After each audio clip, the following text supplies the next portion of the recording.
Okay, enemy team, like all of them, like full health. Okay, keep that in mind. Enemy team, full health. Right now. Full. Stacked. Topped off. There's her res. And there's her ult. Enemy team dead.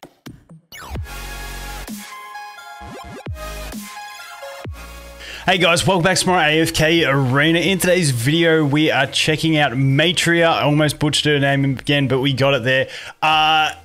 So I've done the guild trials with her this time, and we did it at level 600, so it's like a 240 level deficit or something like that, which is pretty standard that you see people doing in the guild hunts, you know, at the top of the ranks. No one really goes much beyond 600, so I thought it's a fair testing point that we can go to. Now, she's really funny to me, so I don't know how I wanted to play her. So she has her awakening ability. I'm still not 100% sure. I'm pretty sure if you just don't use celestials and dimensionals, you get like a 5-piece dimensional bonus, but it doesn't show up. It's like on top of the other bonus that you get. So I feel like using her with 4 factions is probably better. However, some of the synergies, I wanted to do different stuff, but let's just go through the replays and I'll talk you through what I was thinking. I don't know, for me, she feels like her revive is frustrating.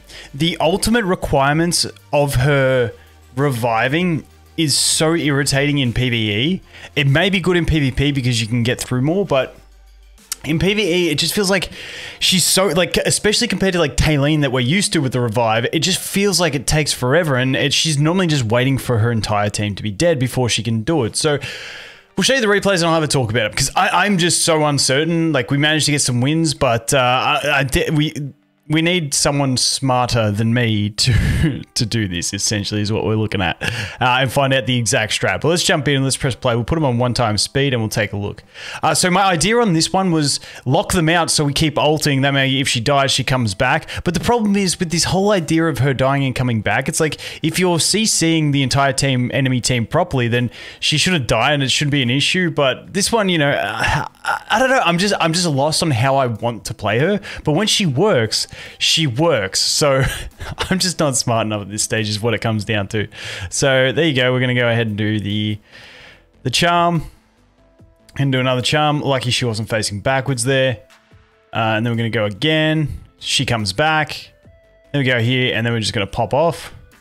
Boom. Like, that wasn't crazy damage. That's the thing. Her ult after she came back, that was horrible damage. It wasn't even good. Like, and then you look at some of the other replays and she just one-shots entire teams. It's ridiculous. I just don't know what's happening with her. It's like, I feel like the game just does an RNG dice roll. And it's like, oh, if you roll a 6, you get max damage and you delete everything. I'm just not too sure at the moment. And there we go. And there's that ult. And then, you know, stuff's pretty much dead after that. Obviously, we've got the flame that adds to it and then the stacking flames. But it's like really hard to control the way she's doing it. So let's go here to the next fight I did. This one, I don't even know what I was trying to do. I was trying to have like chunky units in the front and the twins for energy regen, and then my what's-her-face, Navanthi, and we won. That's all that matters. So let's just take a look at it.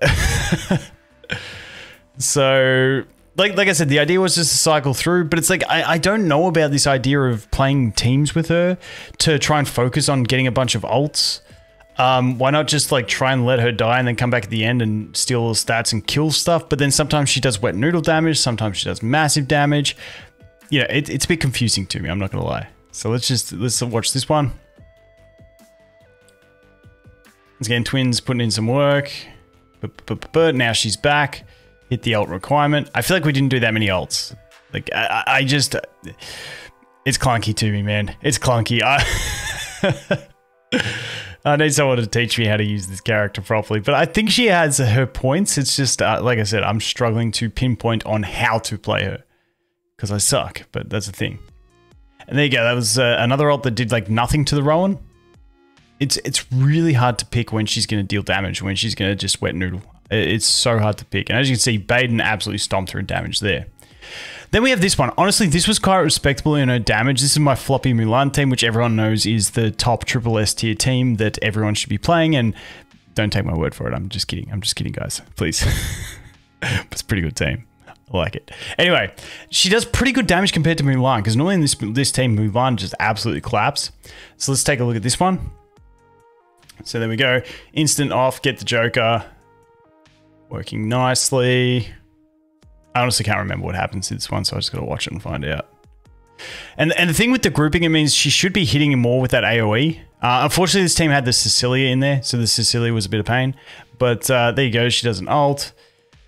You know, it's not obvious where the massive damage is coming from for her. It's just like the burning. And then we have the execute thing. So I don't know how the damage is calculated from the execute exactly. So that's another thing to consider as well. So there we go.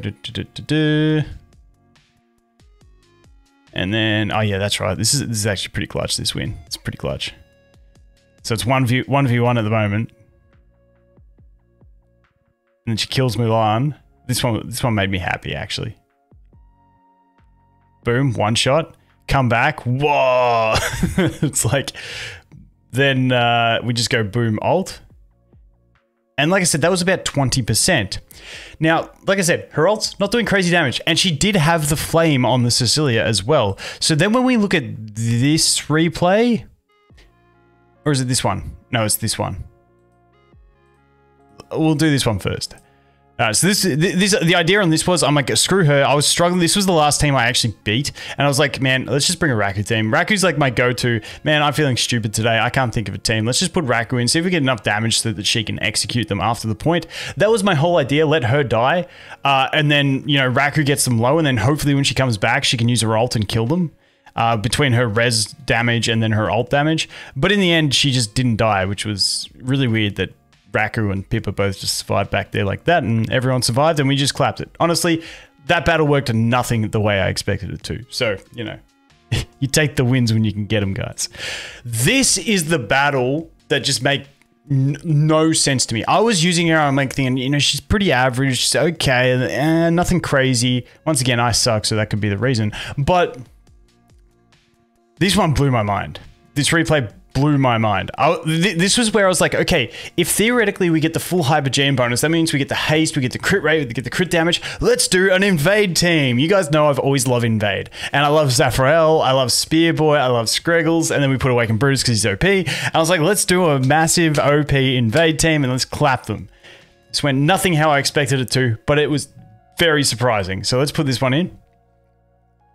Okay, so Spearboy screws us because he turns Bruce around. So, like, we're trying to invade and no one's on that side of the field. So it's like, okay, this is not working the way I intended it.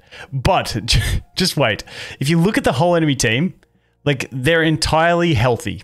Okay, enemy team, like, all of them, like, full health. Okay, keep that in mind. Enemy team, full health. Right now. Full. Stacked. Topped off.